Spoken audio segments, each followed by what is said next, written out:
This is the Wild Country Mosquito, and it's a super lightweight sport climbing harness.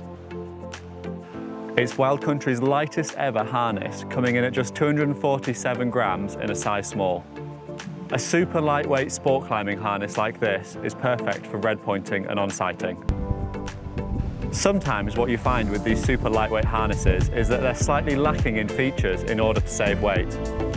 However, with the Wild Country Mosquito, they've pulled a bit of a blinder, because as you can see here, it's got 2 gear loops on each side.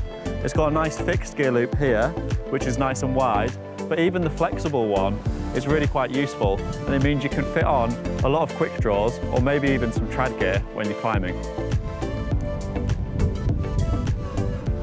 So in designing this harness, Wild Country have emphasised breathability and movement, and it's really nice to climb in when you're red pointing or you're on-sighting.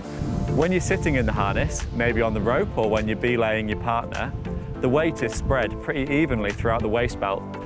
But if you're looking for something more comfortable, you might want to consider a heavier harness with a wider waist belt. One cool safety feature of all Wild Country harnesses is that they have a special wear indicator on the lower tie-in loop here. Now, unfortunately, you can't see it on my harness because this is pretty new, but when this has had excessive wear, it goes red, and that means it's time for a new harness. Personally, I find it's a really good idea to have a lightweight sport climbing harness in your arsenal, because then when you're turning up at the crag and you want to do a hard red point, you know that you're not carrying any extra weight up with you at all. Overall, it's impressive just how light the Wild Country Mosquito is, and having these really good gear loops is a massive plus.